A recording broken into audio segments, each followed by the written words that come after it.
Narasumber pertama dari anggota DPR RI fraksi P3 Ibu Iliza Sa'duddin Jamal, dan narasumber yang kedua anggota DPR RI dari fraksi PDI Perjuangan Bapak Rahmat Handoyo, dan narasumber yang ketiga Komisioner Komisi Perlindungan Anak Indonesia KPAI Ibu Retno Listiarti.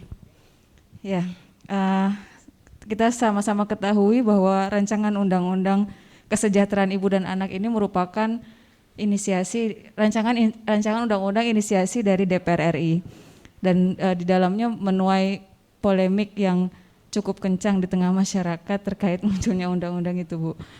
Terutama dari Komnas Perempuan dengan berbagai macam catatannya.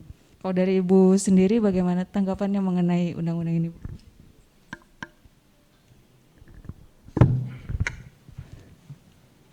Ya, izin saya buka masker ya. Assalamualaikum warahmatullahi wabarakatuh.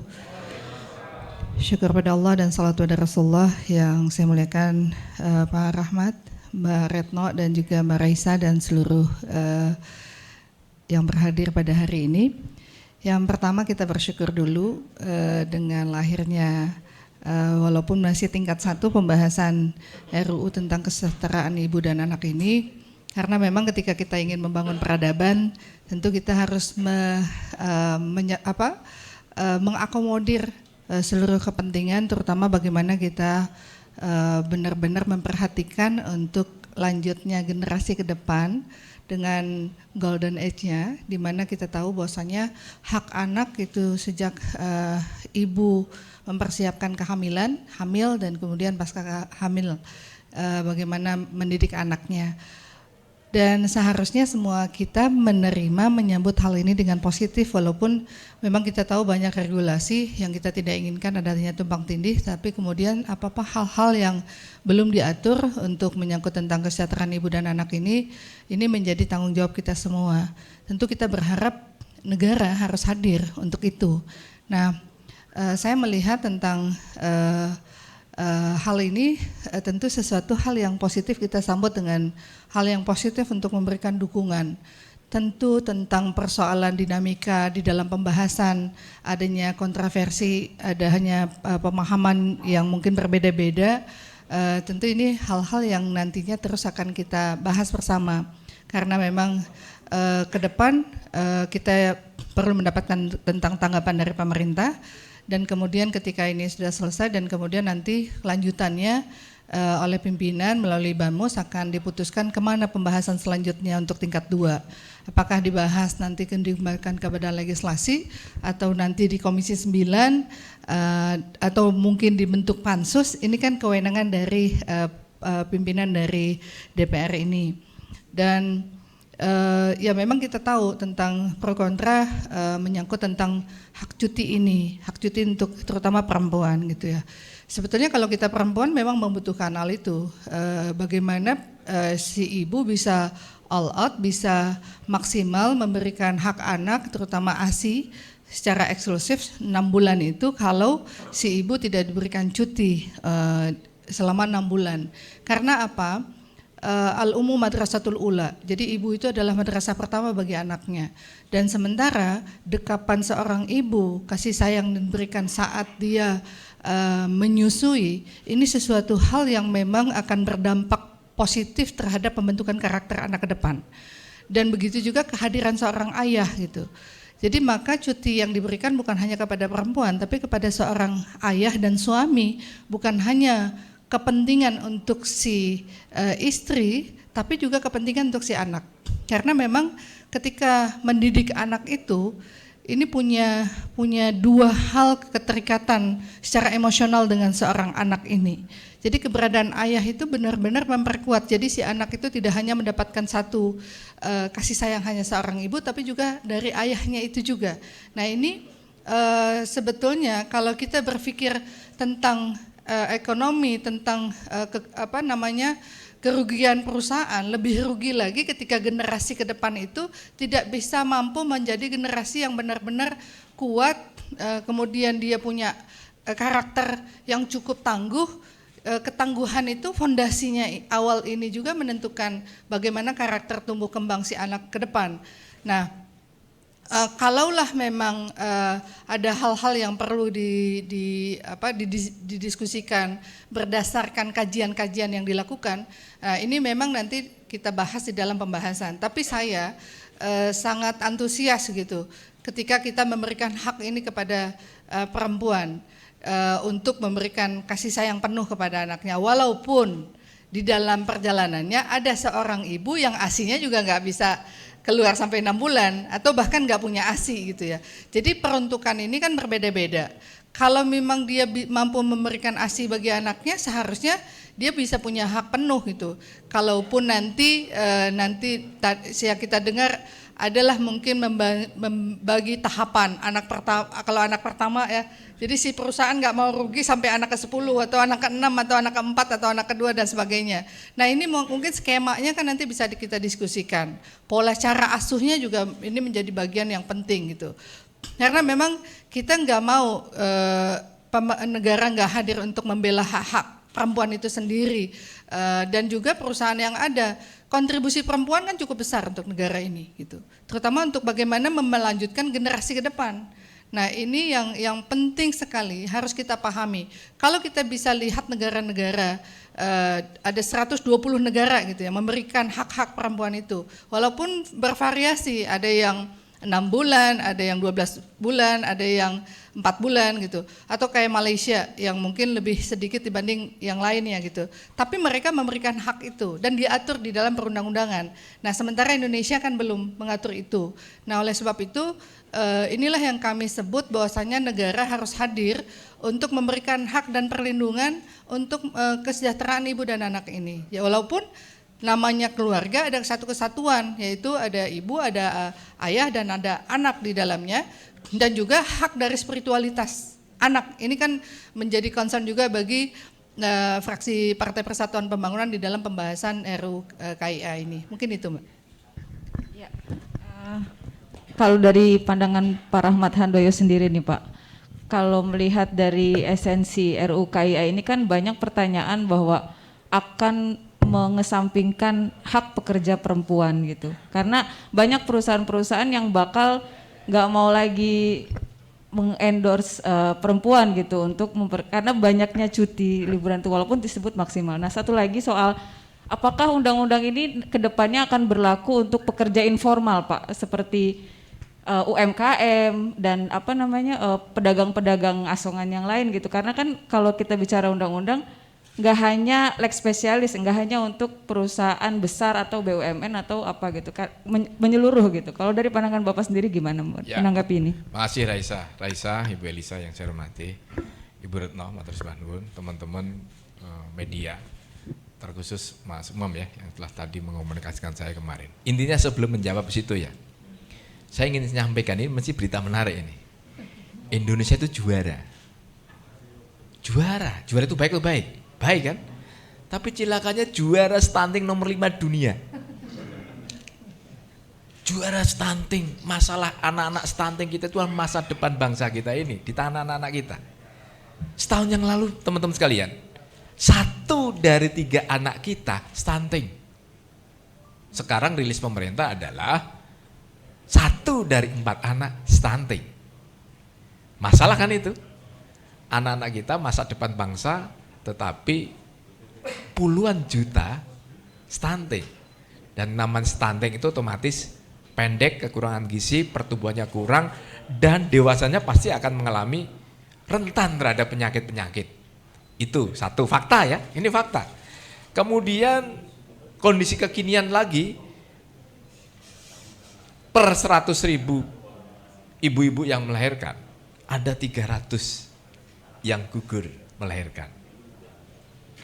Sedangkan target Pak Jokowi adalah ya 180-an lah sampai 2024. Artinya apa? Bahwa ini ada suatu persoalan yang membawa masa depan bangsa ini ya anak-anak kita ini. Sehingga ketika wajar Presiden Jokowi memberikan satu perhatian yang besar terhadap bagaimana stunting. Stunting otomatis adalah pasti implikasinya kesejahteraan ibu dan anak pasti akan bermasalah. Nah, solusinya apakah intervensi saja? Tidak cukup. intervensi stunting, intervensi kesejahteraan tidak cukup hanya sebatas memberi makanan tambahan, tidak cukup. Salah satunya solusi yang disampaikan teman-teman parlemen, terutama Ibu Ketua DPR ya, ada payung hukum, memberikan payung hukum terhadap bagaimana agar kesejahteraan anak, ibu dan anak itu juga terjamin. Kalau kesejahteraan ibu dan anak, maka sumber daya manusia kita akan paling tidak terjamin untuk masa depan kita. Tetapi kalau kita 1 sampai 3 atau 1 dari 4 anak itu stunting, ya Allah ya Rabb. Ini menjadi keprihatinan kita bersama. Apakah tugas parlemen saja? Tidak, harus butuh keroyokan. Apakah itu cukup? Tidak. Butuh yang namanya payung hukum. Nah, ketika rumusannya menimbulkan pro dan kontra, kita maklumi, masih proses panjang menuju ke arah sana.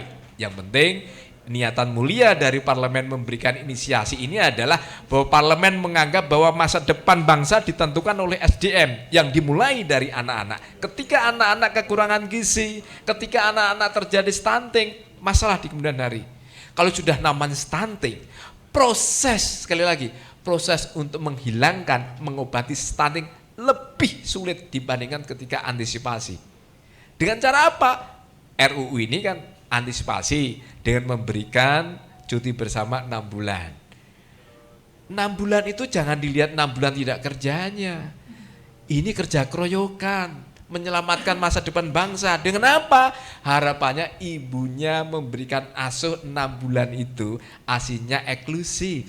Nggak ada yang lebih baik dari ASI.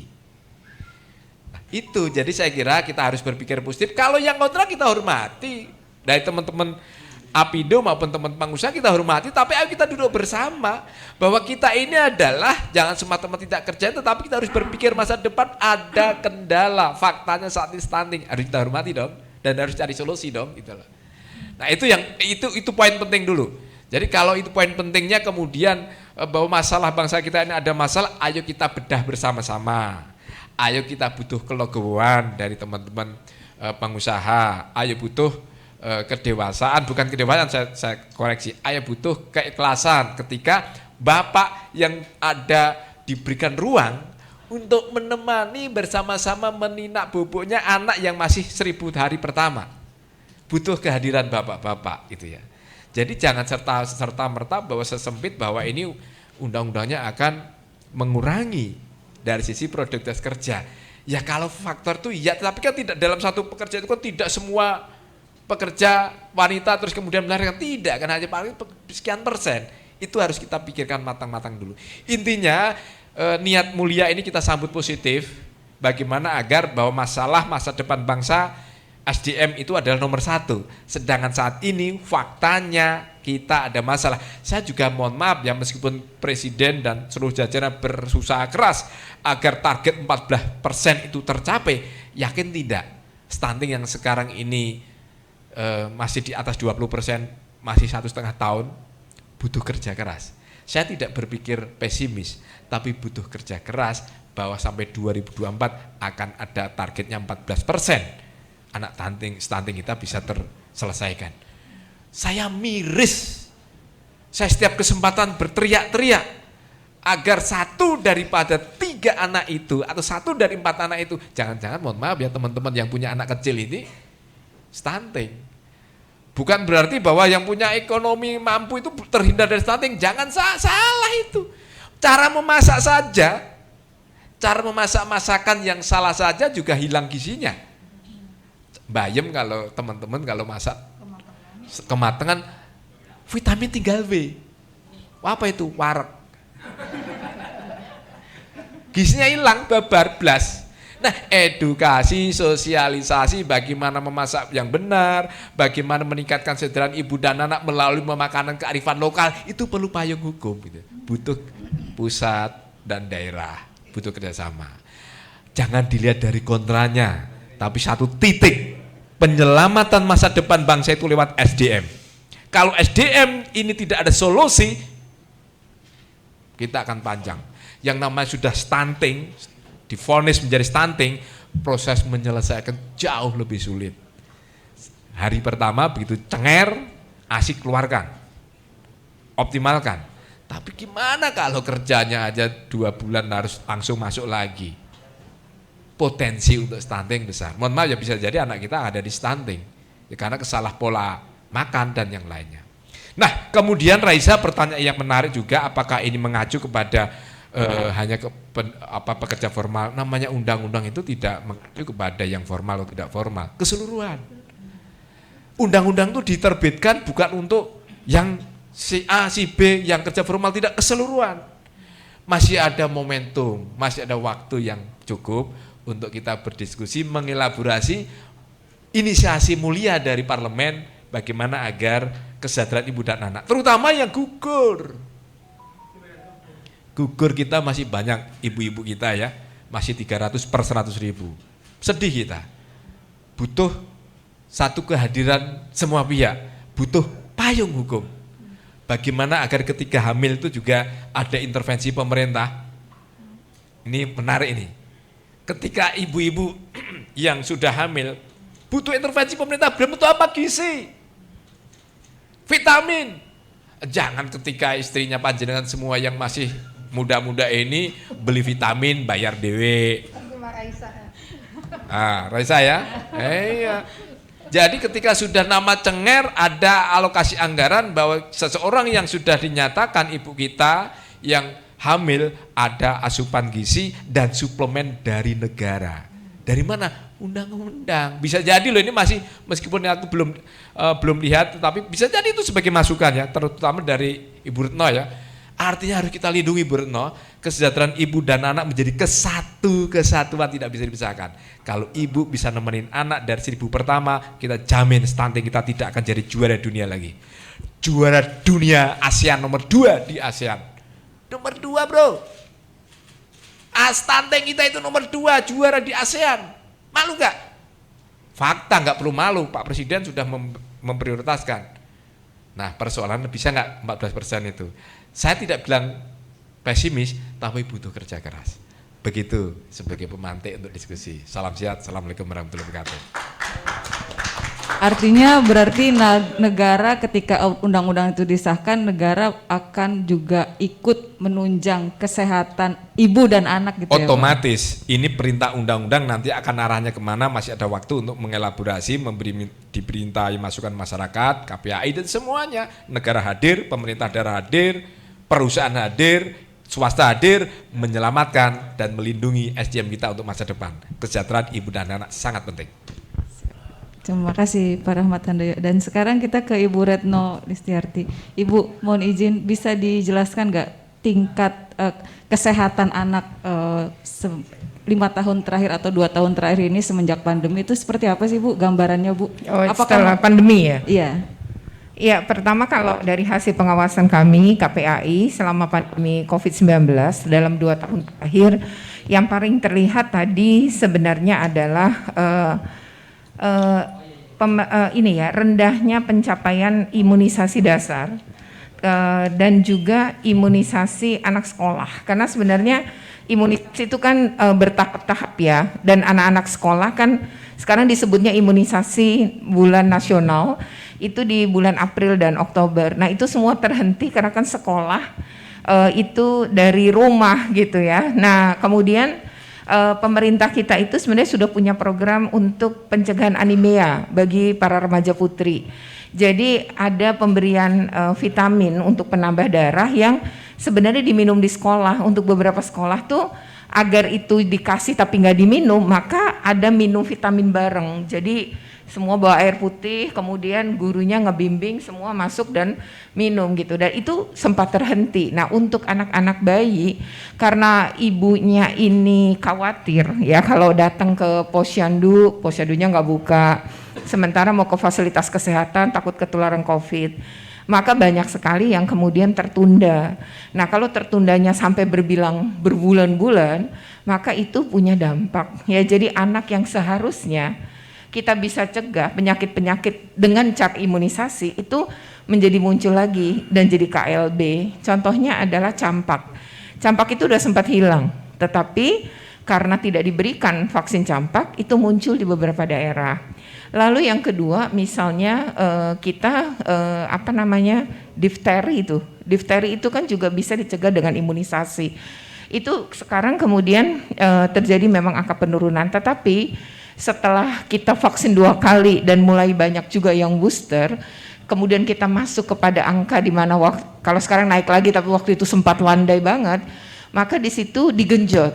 Jadi dari hasil pengawasan kami misalnya di NTT yang cukup rendah, itu ternyata dari ketika kita datang ke sekolah-sekolah, mereka tidak lagi melihat vaksin untuk anak sekolah tuh di April dan Oktober, pokoknya dikejar aja di bulan selain April dan Oktober.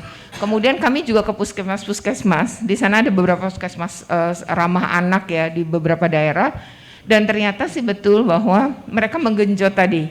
Dan kalau perlu memang didatangi, dan posyandu sekarang mulai diaktifkan untuk pengejaran vaksinasi. Jadi memang yang terlihat itu. Yang kedua tadi menyambung Pak Rahmat, bahwa memang angka stunting jadi sulit diturunkan ketika masa pandemi karena gizi buruk terjadi. Kalau stunting itu kan bisa mulai dari dalam kandungan, tapi bisa setelah 1000 hari anak lahir kan. Jadi tidak hanya faktor kesehatan, tapi faktor pengasuhan, tadi salah masak kata ibu gitu ya, atau bapak bilang kematangan, kemudian gizinya hilang, itu juga bisa terjadi, termasuk bentuk-bentuk lain. Jadi memang kalau stunting itu tidak karena faktor kesehatan saja, tapi banyak faktor lain. Tapi ketika anak tidak diberi imunisasi lengkap, maka secara kesehatan memang turun. Jadi faktornya memang banyak ya Mbak.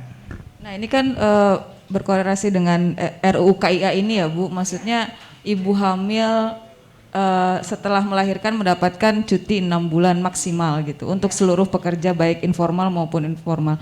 Bagaimana Ibu memandang RUU KIA ini bisa menekan angka stunting itu, dan gimana nanti proses perkembangbiakan anak di rumah, tumbuh kembangnya anak? Kalau yang pertama, kalau KPAI tentu pada posisi kami kebijakan itu harus dipertimbangkan untuk kepentingan terbaik bagi anak. Apa yang tadi disampaikan oleh Ibu Lisa maupun Pak Rahmat itu menunjukkan bahwa kedua anggota dewan ini menunjukkan kepedulian gitu kepada anak, dan bagaimana itu dalam bentuk sebuah regulasi penguatan tentu di mana negara hadir. Menurut saya kebijakan-kebijakan seperti itu tentu harus kita dukung, karena yang di atas segalanya kan anak. Jadi ini adalah kepentingan terbaik untuk anak, dan itu sesuai dengan konvensi hak anak. Hanya memang kenapa pro dan kontra itu terjadi, itu wajar, dan ini yang harus diselesaikan menurut kami.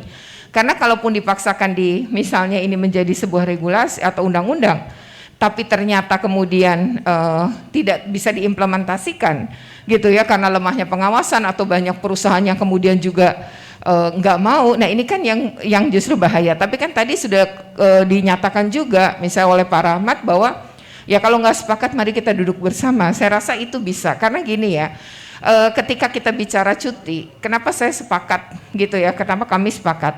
Satu, mungkin karena saya dengan Ibu tentu pernah punya anak, kita merasakan bagaimana hamil ya Bu. Ketika usia kandungan 8 bulan itu tidak cuma lelah ya Bu, bahkan tidur kan susah, sesak napas, kalau jalan agak lama kita ngos-ngosan, terus kalau itu naik kendaraan umum, pulang balik, tentu itu ada kelelahan. Ditambah lagi banyak perusahaan juga yang sebenarnya juga tidak memberikan maksimal 3 bulannya kan, jadi baru melahirkan sebulan masuk. Nah bagaimana, terus tiap perempuan berbeda, kan ada perempuan yang depresi ketika habis melahirkan, stres maksudnya ya, terus baby blues, itu kan banyak kasus juga. Walau tidak semua perempuan, tetapi bagaimana dengan kondisi-kondisi seperti itu. Lalu yang operasi ya, karena penyembuhan operasi dengan normal kan berbeda juga. Nah satu lagi adalah bahwa ketika setelah melahirkan, kita itu pasti begadang, jam tidur kita berubah, kita kelelahan. Satu-satunya cara mengatasi semua dan tetap bisa melayani bayi kita adalah istirahat. Nah kalau kemudian dikejar pekerjaan, kemudian harus ke kantor, pergi pagi pulang sore, tentu tidak maksimal kan memberikan ASI kepada anak-anak, kepada anaknya atau bayinya. Jadi bagi kami memang ini penting. Taruhlah di setiap perempuan tidak sama. Mungkin 3 bulan cukup gitu, sebagaimana ILO menentukan kan 3 bulan, 14 minggu disebutnya. Kemudian kalau pakai Undang-Undang Tenaga Kerja nomor 13 tahun 2003 sebenarnya juga 3 bulan. Nah tetapi ini mau 6 bulan gitu. Menurut saya enggak, ini kan justru mengarah kepada ASI eksklusif dan bagaimana peran ayah dan ibu dalam ketika siapa anak ini lahir. Asal ayahnya ketika 40 hari bukan tambah nyusahin si ibu ya. Ibu bikinin kopi gitu, itu kan nambah nyusahin gitu. Tapi bagaimana ya tujuannya adalah merawat bayi kan gitu ya Pak, berbarengan ya Bu, bergantian gitu. Bukan menambah beban si ibu gitu. Nah, karena budaya masyarakat kita ada pengaruh itu Bu. Jadi ini juga jangan sampai si ibu ngerasa terbebani 2 bayi gitu. Nah, kemudian kan kemungkinan ya Pak gitu kan. Nah, terus yang itu ya catatan pertama. Jadi memang penting juga dibicarakan. Jadi nah Bapak teman-teman media, sebenarnya kalau kita ngelihat idealnya cuti ya di beberapa negara, misalnya itu ada memberi cuti 1 tahun ya, tapi ada yang 3 bulan sampai 1 tahun. Untuk 2 tahun juga ada, tapi tidak diambil sekaligus. Jadi kan anak itu kalau masa pertumbuhan suka sakit ya Pak. Maksudnya anak mudah sakit kan. Nah pada saat itu mungkin si ibu jadi nggak bisa ke kantor karena ngurus si anak ini. Nah maka cuti itu bisa diambil dengan cara tidak langsung begitu. Jadi dia 6 bulan itu nanti dihitung, dia 3 bulan masuk, tapi berikutnya ada hitungan yang dia berhak. Jadi nggak boleh atasannya menolak karena anaknya sakit. Jadi di masa sebelum habis 6 bulannya, maka dia berhak untuk tidak masuk ketika anaknya misalnya tidak enak badan atau habis imunisasi demam. Lalu si ibu nggak mau ke kantor, maunya ngurusin anak, maka pakai jatah cuti yang 6 bulan itu sebenarnya bisa diatur seperti itu. Jadi jangan kemudian perusahaan juga berpikir 6 bulan terus menerus gitu. Mungkin si ibu yang biasanya sibuk, terus 6 bulan juga bosen di rumah bisa jadi gitu. Jadi dia butuh, tetapi dia punya hak 6 bulan dengan dihitung itu bisa sih sebagai jalan keluar. Nah yang berikutnya lagi sebenarnya gini ya, perusahaan khawatirnya menurut saya gini ya, dalam satu perusahaan kan belum tentu semuanya hamil barengan gitu. Jadi kan, ya Bu benar ya Bu, kan jadi sebenarnya nggak perlu takut-takut amat gitu. Saya mengerti sih kekhawatiran kalau saya jadi pengusaha mungkin begitu, tapi kan nggak mungkin janjian gitu ya Mbak. Coba Mbak di media hamil bareng yuk, kan enggak ya. Artinya nggak mungkin juga gitu. Tapi kalaupun terjadi, misalnya karena saya dulu pernah jadi guru, terus teman saya guru di sekolah saya itu ada 70 orang. Tapi pada saat itu ada beberapa yang hamil. Tapi semaksimalnya hamil itu cuma bertiga gitu. Nggak nyampe 30 orang hamil, nggak pernah terjadi gitu. Nah jadi menurut saya kalau instansi pemerintah kemudian itu mungkin tidak ada masalah dengan ini kan. Kita lagi ngomongin bagaimana perusahaan. Jadi sebenarnya 6 bulan kata maksimal itu bisa diambil pada masa selama bayi ini berusia 1 tahun misalnya. Karena nanti kalau kadang-kadang si ibu nggak enak, aduh kemarin saya udah nggak masuk, sekarang nggak masuk lagi gitu.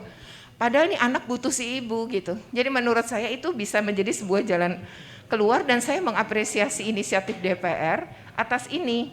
Karena kami yang pernah punya bayi, saya punya tiga gitu ya, saya merasa bahwa ini menjadi satu sesuatu oase kali ya Pak disebutnya begitu, bahwa ini ada kepedulian seperti itu karena mungkin tidak banyak yang paham bagaimana seorang ibu ketika anaknya sakit. Saya pernah ketemu teman, dia tiap anaknya sakit pengen berhenti kerja gitu. Berhenti aja karena dia nggak tega dengan anaknya. Nah itu mungkin banyak dialami oleh para ibu. Nah jadi terkait dengan idealnya berapa sih? Sebenarnya tidak mungkin, angka ideal itu beda-beda setiap orang ya. Tetapi dengan negara memberi jaminan itu, menurut saya itu adalah satu arah yang positif. Jadi kita harus melihat sebagai konteks ini untuk SDM yang unggul. Jadi kita harus dukung Indonesia yang akan datang. Perusahaan juga bisa kok bikin aturan, misalnya kalau dia baru nikah, terus wah ini sebentar lagi hamil, ya tentu kan itu anak pertama kedua misalnya, sesuatu yang berbeda dong, kecuali untuk tadi anak yang berikutnya. Tapi saya lihat orang zaman sekarang nggak kepingin punya anak banyak-banyak juga. Jadi sebenarnya perusahaan nggak perlu khawatir juga. Betul kan ya? Nggak mungkin kita ya Bu nikah anak zaman sekarang terus gini, pingin punya 5, enggak. Bahkan ada kampanye beberapa itu ya, walau itu soal pro kontranya kita hargailah. Mereka bahkan ada beberapa yang tidak ingin memiliki anak. Tapi kalau ingin memiliki anak, saya rasa lebih banyak yang ingin memiliki anak. Tapi yang ingin memiliki anak itu juga tidak ingin banyak-banyak kok. Karena kita juga, anak itu bukan sekedar kita makanin, tapi bahwa anak itu tumbuh kembangnya harus kita jamin, kita jaga, kita asuh bersama, kita antarkan gitu. Apalagi tantangannya banyak. Kita sibuk kerja, anak kita kecanduan gadget, itu juga kan banyak problem. Jadi kita pasti nggak kepingin juga punya anak banyak-banyak gitu. Nah oleh karena itu kan tidak perlu sebenarnya khawatir berlebihan. Karena tidak ada perusahaan yang semua pegawai perempuannya hamil. Atau misalnya yang usianya sudah 40 ke atas kemungkinan besar nggak hamil lagi juga. Nah ini yang mungkin perlu dipertimbangkan tadi adalah kalau kami usulkan maksimalnya tadi adalah maksimal 6 bulan tetapi bisa diambil semasa si bayi belum berusia 1 tahun atau maksimal sampai usianya 1 tahun. Jatah itu bisa diambil. Walau ngambilnya 3 hari, 5 hari, sampai batas terhitung selama 6 bulan.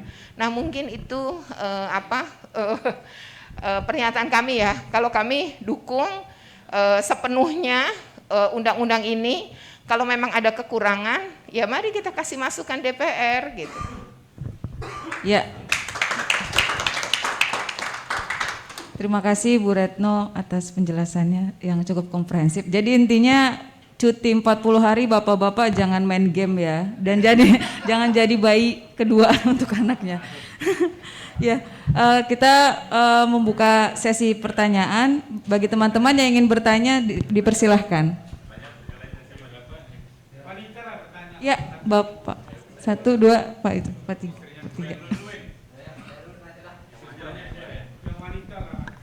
Assalamualaikum warahmatullahi wabarakatuh. Nama saya Erwin Saputra Siregar. Pertanyaan saya untuk ketiga narasumber. Yang pertama, memang ini sangat agak menjadi dilematis bagi teman-teman pengusaha. Kebetulan Ibu Eliza ini mantan wali kota Banda Aceh kalau nggak salah saya. Mungkin Ibu sangat mengerti bagaimana dengan apabila nanti diterapkan 6 bulan, sementara kan di daerah itu banyak UMKM Bu. Bagaimana nanti pandangan Ibu melihat pengusaha-pengusaha UMKM ini apabila karyawannya kan kebanyakan UMKM ini perempuan.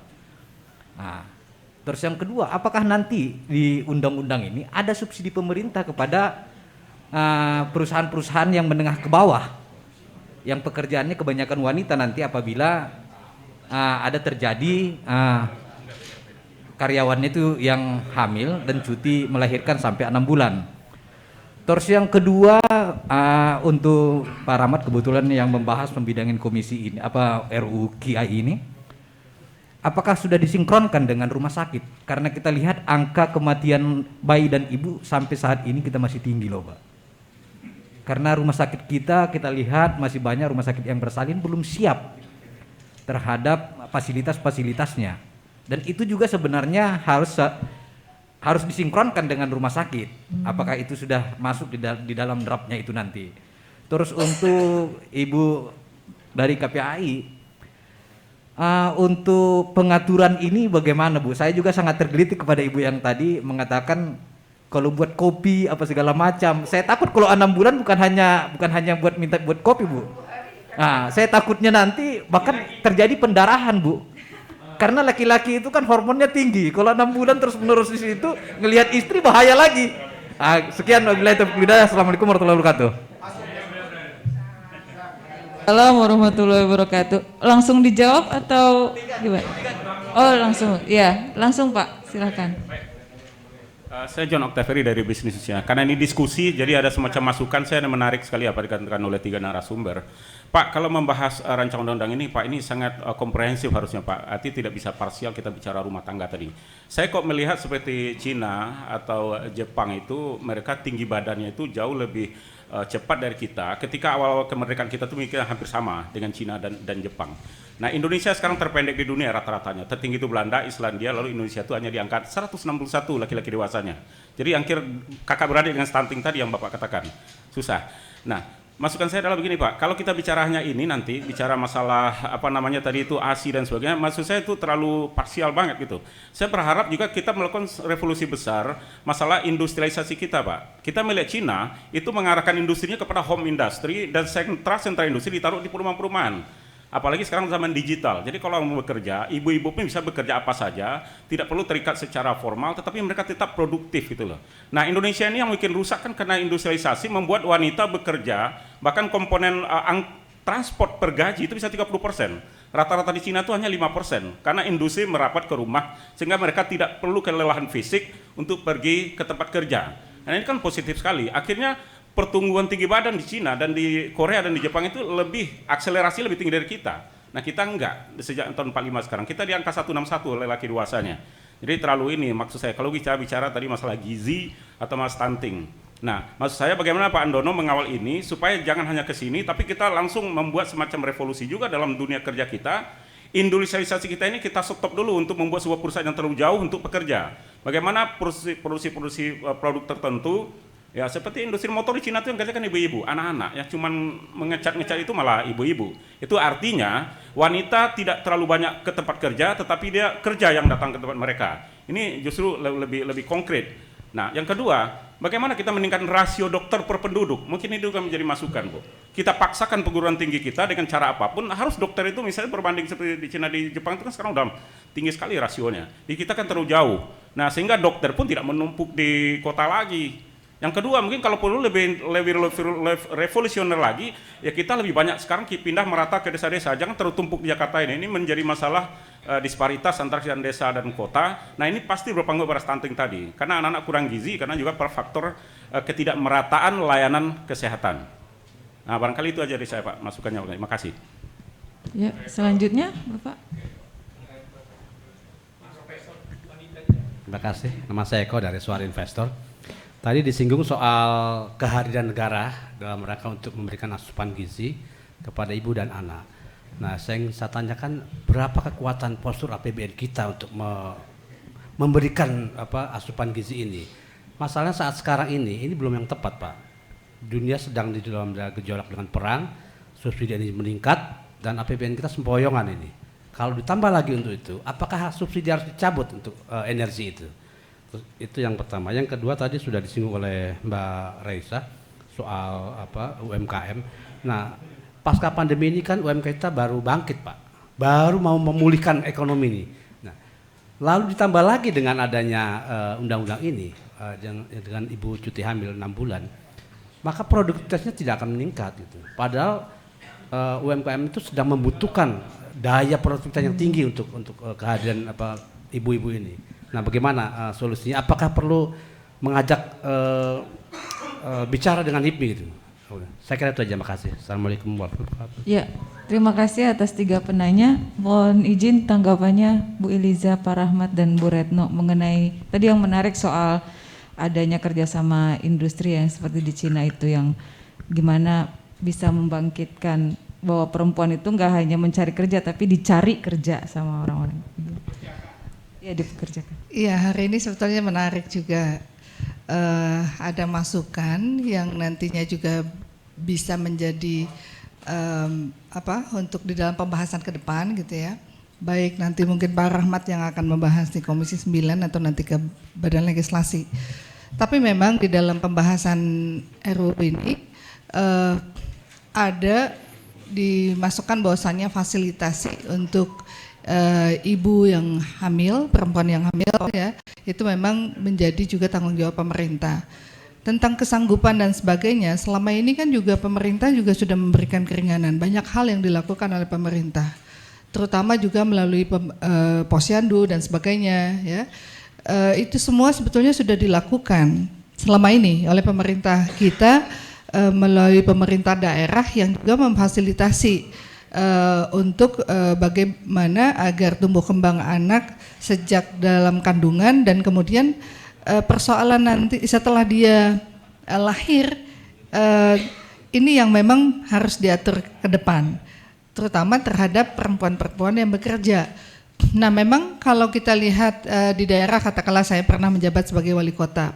Waktu itu pernah ada kasus, walaupun tidak kaitan dalam hal ibu melahirkan dan menyusui ini, tapi kemudian kepada pekerja perempuan. Nah, waktu itu instruksi gubernur itu kepada daerah kabupaten kota agar memberlakukan jam malam. Nah, ketika saya mengeluarkan izin usaha itu untuk katakanlah warung kopi dan sebagainya, itu berlaku sampai jam 11 malam. Nah, ketika instruksi itu dikeluarkan, maka kami melakukan evaluasi. Maka yang saya keluarkan bukan instruksi diberlakukan jam 9 berhenti kerjanya, tapi jam 11 malam. Karena apa? Kalau saya mengikuti instruksi itu, maka pekerja perempuan akan memiliki dampak sehingga nanti pekerja perempuan tidak dipekerjakan gitu ya. Nah, ini kan berbeda ketika kita kasus tentang persoalan hal ibu menyusui ini. Nah, nantinya apa yang menjadi tugas dari pemerintah daerah, apa yang menjadi tugas dari pemerintah pusat itu kan sudah akan ada dan sudah dimasukkan di dalam rancangan undang-undang ini. Sejauh mana apa yang harus difasilitasi. Tentang nantinya ada bantuan stimulan untuk perusahaan UMKM dan sebagainya, tentu ini belum ada di dalam pembahasan gitu ya.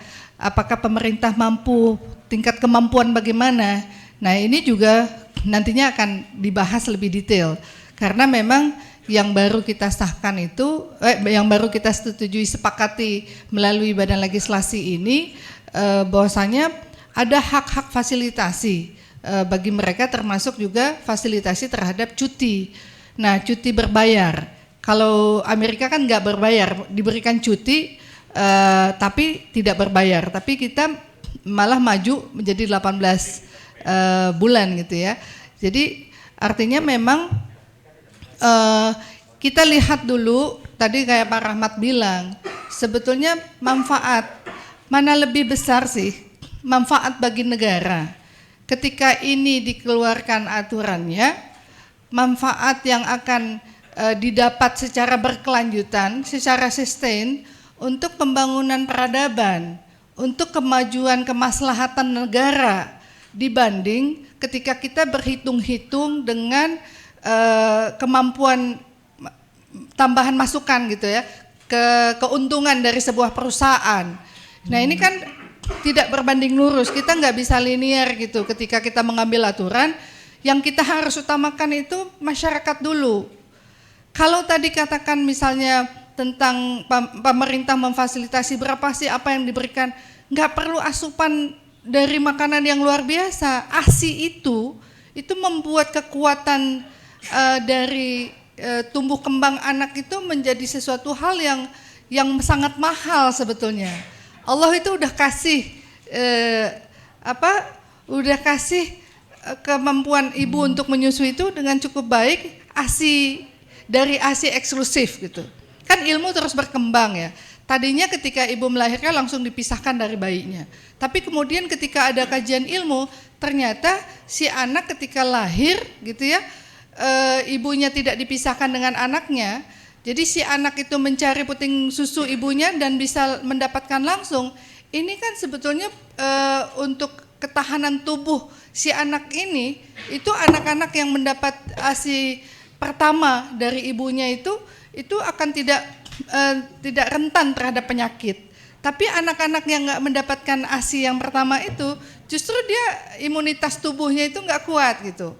Nah, hal-hal yang seperti ini yang harus kita lihat. Nah, kalau memang tadi perusahaan-perusahaan merasa dirugikan, nanti kan bisa. Katakanlah misalnya tidak terpenuhi selama 6 bulan, tapi kemudian bisa yang berbayar itu sekian bulan, tapi ada hak-hak yang tetap harus diberikan. Tadi kayak Bu Retno katakan, si ibu misalnya dalam 6 bulan itu enggak semua perempuan kan, dia harus 6 bulan di rumahnya.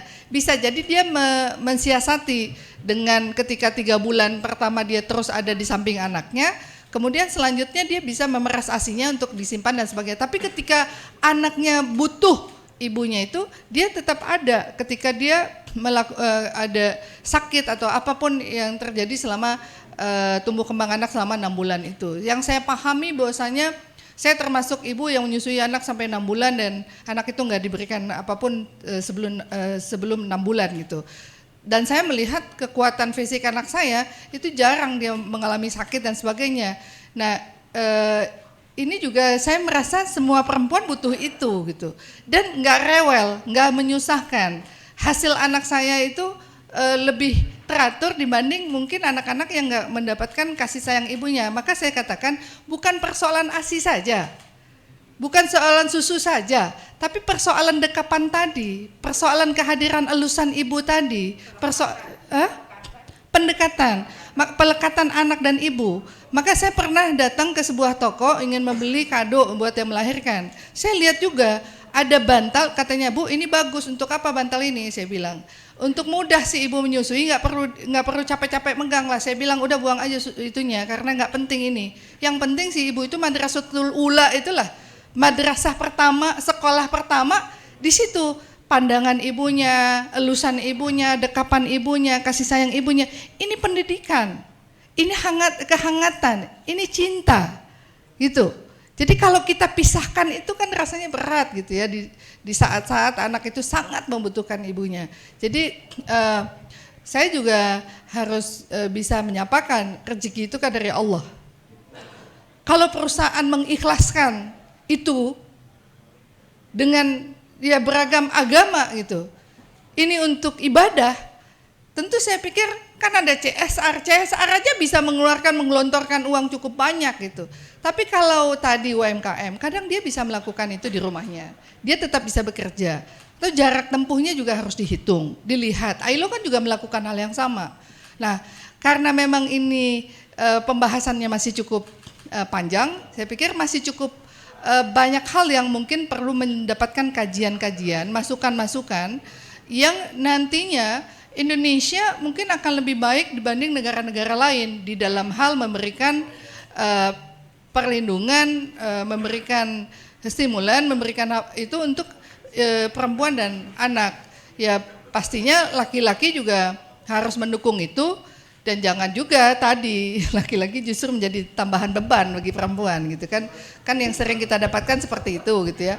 Jadi perlu juga pelatihan pencerahan. Jadi sebelum menikah itu harus ada juga bimbingan pernikahan sehingga ketika dia menikah dia paham hak dan kewajibannya. Jadi ini kan semuanya butuh hal yang tidak terputus-putus gitu. Jadi ekosistemnya lah gitu ya, diatur sejak mulai awal sampai ketika bagaimana kita melahirkan generasi, karena kita berkeluarga itu salah satu tujuan itu melanjutkan keturunan. Jadi mungkin itu saya boleh mungkin izin lebih awal karena saya belum tanda tangan, belum ke sidang paripurna gitu ya. Kita tahu fraksi P3 jumlahnya sedikit, jadi mungkin saya juga bahagian yang memang harus melaksanakan tugas gitu untuk menghadiri sidang paripurna. Terima kasih. Ya. Terima kasih Ibu Eliza atas waktu dan kesempatannya di forum legislasi ini. Dan Bang Rahmat menjawab pertanyaan tadi Pak yang soal APBN kita kuat nggak sih menunjang ini gitu, karena kan kita dua tahun dihantam pandemi, terus juga kita deket resesi juga, ini gimana nih Pak? Ya gini Bang John, Pak Eko, Mbak Sumam, intinya saya setuju semua ini ranah diskusi ya, diskusi untuk penyempurnaan, bahwa setuju sekali bahwa kita hari ini tidak sebatas stunting, tidak soal isu kesehatan, yang kita angkat itu adalah urgensinya bahwa kita melindungi kesejahteraan ibu dan anak, irisannya juga kesehatan, irisannya juga ekonomi, irisannya juga psikologis. Jangan salah loh, psikologis itu juga berperan penting. Bagaimana kehadiran psikologis orang tua anak, bapak dalam rangka untuk meningkatkan dan kita pastikan tidak ada gangguan kesejahteraan dari sisi anak. Nah memang saat ini memang betul bahwa saat ini yang paling kelihatan nyata dan menjadi ancaman kita bersama adalah soal stunting. Stunting adalah berisiko terhadap masa depan anak kita kalau stunting itu sudahlah rentan terhadap penyakit. Itu bukan kata saya, bukan, tapi dari sisi medis. Nah, kaitannya dengan itu saya kira setuju sekali Bang John bahwa ini memang harus holistik. Memotret urgensinya RUU ini ya harus secara keseluruhan. Pada akhirnya diberikan porsi, jangan sampai ada stunting melalui edukasi, melalui kehadiran negara, melalui kehadiran APBN, betul. Tapi Pak Eko, kita melihat undang-undang ini tidak semerta-merta bahwa kita untuk setahun, 5 tahun, bahkan kekinian APBN ini yang berat sehingga kita tidak akan berpikir jauh ke depan.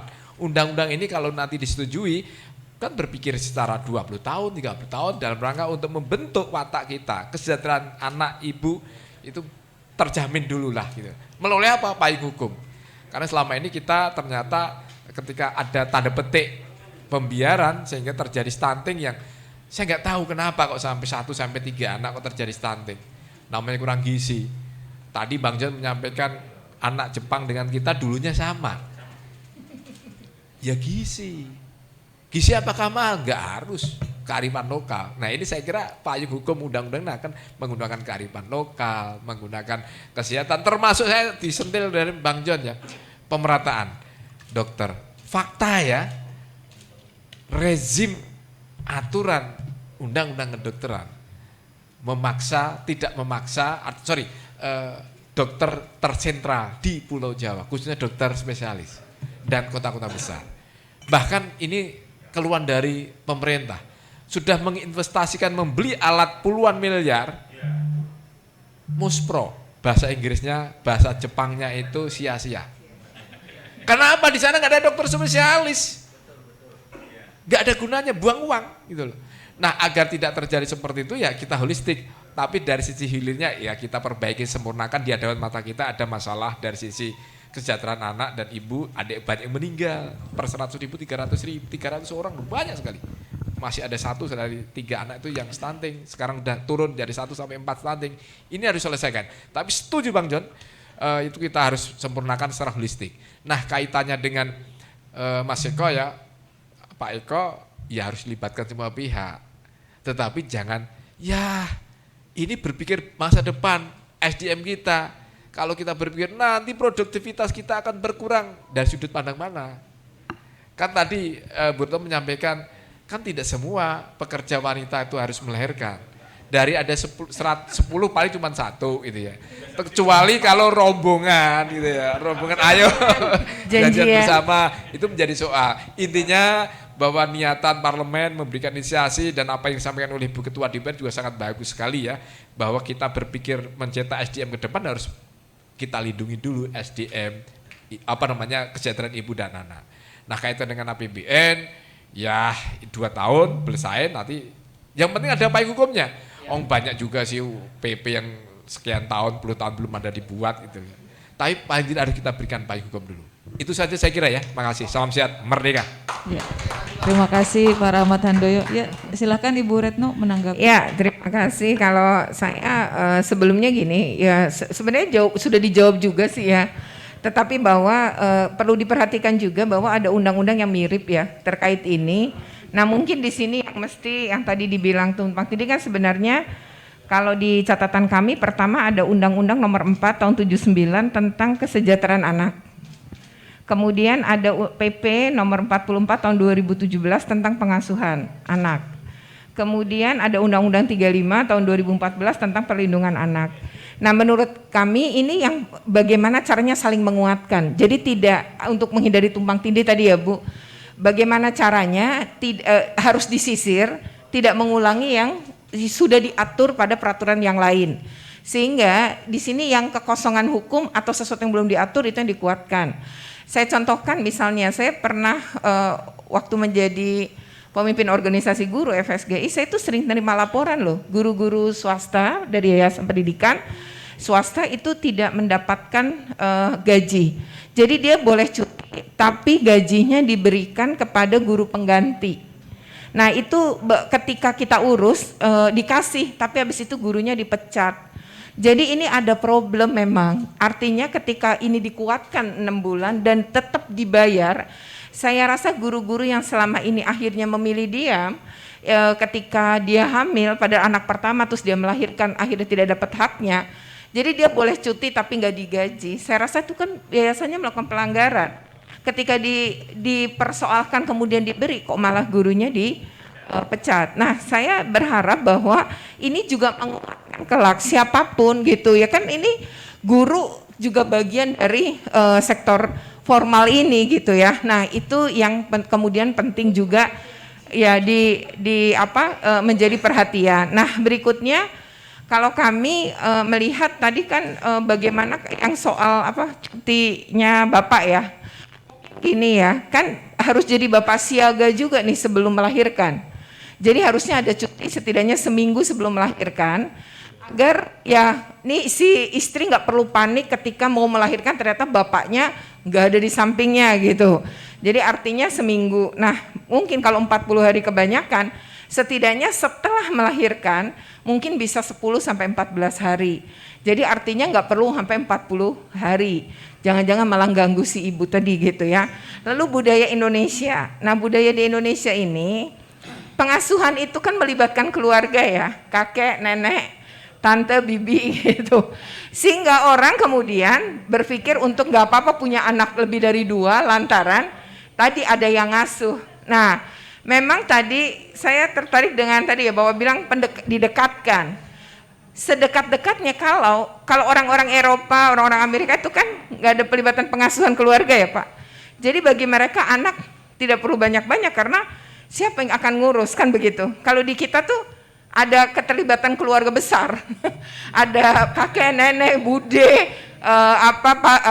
bule. Jadi no problem gitu kan. Nah, ini mungkin budaya ini yang juga masyarakat kita juga harus mengubah budaya untuk kalau kita siap punya anak, ya kita siap melakukan pengasuhan sendiri. Karena dalam Undang-Undang Perlindungan Anak, pengasuhan anak yang terbaik adalah dilakukan oleh orang tuanya sendiri ya dengan sepenuh hati gitu ya. Artinya proses itu tumbuh kembang si anak itu betul-betul dilihat gitu. Dan saya sepakat bahwa ketika ASI eksklusif diberikan, yakin dan percayalah anak kita tuh kuat. Ya, nggak mudah sakit memang. Nah, soal pro kontra tadi sekali lagi, memang sekarang kan habis pandemi, banyak perusahaan nih mungkin banyak yang masih pingsan juga gitu, belum sepenuhnya pulih. Tiba-tiba pemerintah menggaungkan ini, pada tadi Bapak bilang, kadang-kadang sebuah peraturan PP-nya dibuatnya bisa lama gitu. Artinya akan ada proses juga pemulihan tadi gitu, kan ya Pak ya? Nah, artinya ada satu undang-undang PP-nya bisa dibuat beberapa tahun kemudian. Nah, tetapi kita nggak berharap begitu, itu kan sebenarnya nggak benar gitu. Tetapi bahwa ini proses ketika ini jadi dengan tadi penguatan, tidak tumpang tindih dan memang betul-betul untuk kepentingan terbaik bagi anak, untuk tambah kelak anak yang sempurna dan untuk SDM yang unggul. Ya, saya rasa ini adalah bagian yang memang upaya. Jadi apa yang inisiatif yang dilakukan DPR adalah kan upaya. DPR kan emang bikin regulasi perundangan. Jadi dengan perhatian ini ya seharusnya kita patut mengapresiasi. Jangan dicurigai-curigain dulu. Tapi bahwa kemudian ada kekurangan ya pastilah, orang ini juga DPR masih minta masukan kan Pak, Bu? Masih minta masukan kok. Jadi ini saatnya kita kasih masukan dan mungkin jangan terburu-buru disahkan juga untuk masyarakat punya keterlibatan. Tapi saya secara pribadi gitu ya, maupun sebagai komisioner KPAI, saya mendukung penuh karena bagi saya ini bentuk kepedulian ya DPR terhadap masa depan bangsa ini. Karena kalau kita mau mikirin masa depan bangsa kita mikirin anak yang sekarang ini akan tumbuh mulai dari lahir hingga 15 sampai mungkin 25 tahun yang akan datang dia menjadi dewasa. Saya pikir itu, terima kasih. Ya, terima kasih Ibu Retno atas masukannya. Ya, kita masuk pada sesi closing statement dari ketiga narasumber. Ibu Iliza, 2 menit untuk memberikan closing statement. Ya, saya mulai dari innallaha la yughayyiru ma biqaumin hatta yughayyiru ma bi anfusihim. Jadi nggak akan berubah satu kaum kalau kita nggak merubah diri kita sendiri. Mari kita lihat persoalan ini adalah persoalan yang urgent bagi bangsa ini untuk keberlanjutan masa depan generasi kita, generasi yang sehat, generasi yang kuat, generasi yang berakhlak, yang dimulai dari persiapan dia sang ibu hamil dan kemudian lahir, dan juga bagaimana pasca anak itu lahir. Jadi ini menjadi tugas kita untuk menghadirkan negara untuk kepentingan kemaslahatan kita bersama, dan kemudian mari berikan masukan yang sebanyak-banyaknya agar nantinya ketika RUU ini bisa disahkan adalah yang bisa diterima oleh semua pihak dan juga tidak juga merugikan sepihak. Mungkin itu, terima kasih. Assalamualaikum warahmatullahi wabarakatuh. Ya, silakan Pak Rahmat Handoyo.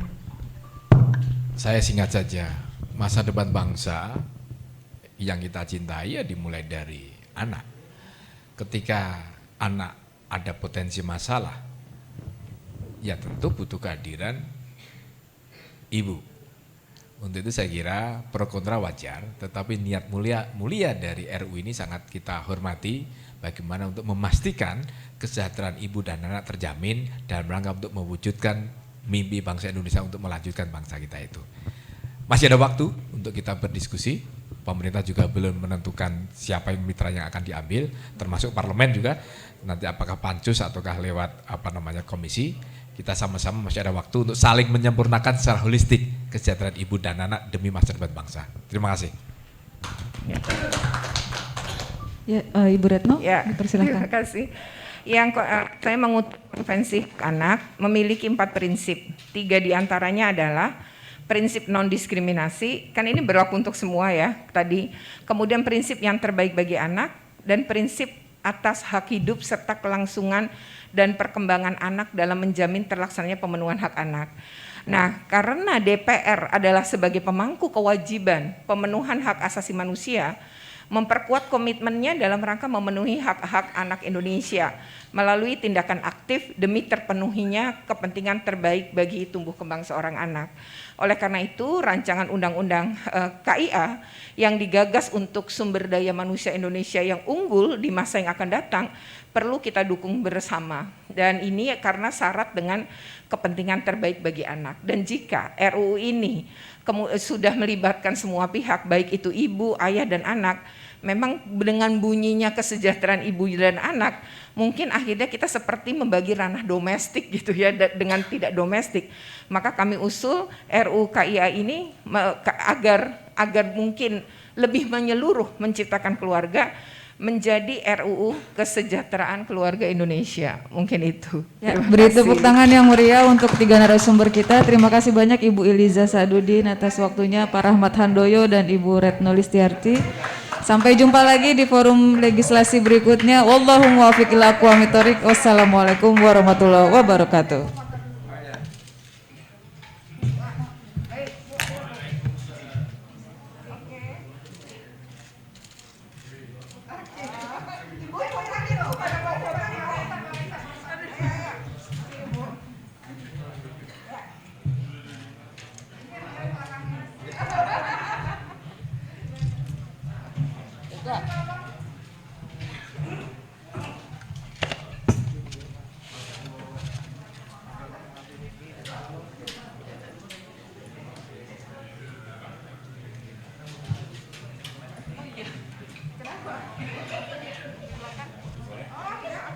Bu Retno, bawa aja.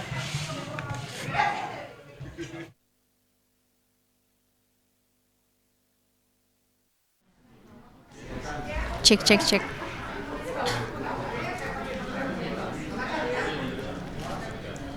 Baik pemirsa, demikian tadi telah berlangsung forum legislasi yang membahas terkait dengan urgensi rancangan Undang-Undang Kesejahteraan Ibu dan Anak atau RUU KIA.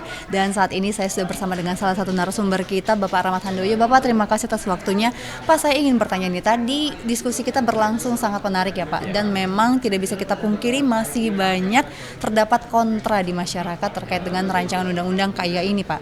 Dan sebenarnya apa yang menjadi fokus dari DPR dalam memperjuangkan RUU KIA ini, sementara di masyarakat mungkin masih banyak terdapat ketidaksepahaman Pak? Ya, jadi begini, bahwa memang niat DPR sangat mulia ya, bahwa masa depan bangsa itu ditentukan mulai dari anak, terutama ibu ya yang mendampinginya. Tetapi ketika anak-anak kita sudah terjadi persoalan, ada kendala kesehatan, ada kendala pertumbuhan, ya saya kira masa depan bangsa juga sedikit banyak pasti akan berpengaruh, bahkan terancam. SDM kita tidak menjadi unggul, kalah kompetitif.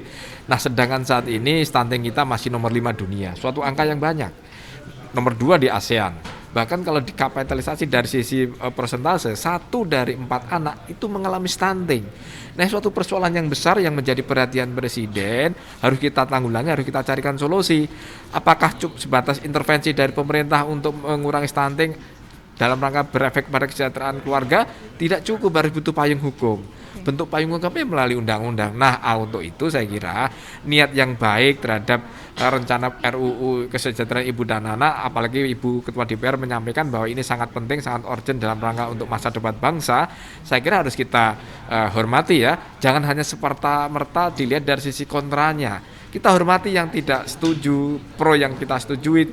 Kita sama-sama masih ada waktu untuk saling mendiskusikan, saling memberikan penyempurnaan. Harapan kita ketika nanti diputuskan menjadi undang-undang, sehingga kita pastikan, kita jamin bahwa kesejahteraan ibu dan anak terjamin, sehingga ketika anak kita sehat, anak kita tercukupi dari sisi aksi eksklusif, sehingga kesehatan ke depan anak kita juga terjamin, otomatis harapan kita adalah masa depan bangsa menjadi semakin cerah, tidak ada halangan begitu. Sedikit Pak, berarti ini kan kita berbicara soal stunting dan memang peran ibu sangat dibutuhkan ya Pak untuk menurunkan angka stunting di Indonesia. Nah, bagaimana nanti Pak dampaknya yang mungkin bisa ke perempuan yang mungkin tertutup, keterima mungkin di perusahaan dan lainnya gitu Pak? Ya, kita butuh diskusi dengan para pihak, terutama dari para kalangan industri ya, para asosiasi pekerja, asosiasi pengusaha. Ya, ini adalah masa depan bangsa. Kan toh tidak, pada akhirnya tidak semua wanita hamil bersamaan, melahirkan bersamaan. Kan juga pasti ada dari 10 paling 1 atau 100 mungkin 2. Ini juga kita maklumi. Ketika kegundahan pengusaha itu karena produktivitas, tetapi ingat bahwa kita harus butuh keikhlasan demi masa depan bangsa, butuh gotong royong, kesejahteraan ibu dan anak juga tidak sebatas tanggung jawab pemerintah, tapi juga butuh masyarakat, dalam hal ini juga pengusaha, sehingga masih ada ranah diskusi, cari jalan yang terbaik seperti apa, agar intinya kesejahteraan ibu dan anak itu bisa terjamin, salah satunya melalui cuti 6 bulan yang dirumuskan oleh parlemen. Masih ada waktu untuk kita berdiskusi begitu. Sedikit lagi Pak, targetnya kapan ini Pak? Ya, kita menunggu dari ampres dari pemerintah ya. Yang penting ini sudah disetujui sebagai parlemen, sebagai sebuah inisiasi DPR. Kemudian kita tinggal menunggu dari pemerintah kapan waktunya untuk dibahas. Ya, kita tinggal menunggu pemerintah membentuk DIM, baru nanti akan dibahas. Masih ada waktu kita untuk berdiskusi begitu. Baik, terima kasih Pak Rahmat Handoyo atas waktunya Salam Bapak. sehat selalu ya. Baik, terima kasih Bapak. Dan pemirsa, demikian tadi wawancara kami dengan salah satu narasumber kita dari fraksi PDIP, Bapak Rahmat Handoyo. Dan sekian informasi yang dapat kami sampaikan terkait forum legislasi hari ini. Sampai berjumpa kembali di forum legislasi berikutnya.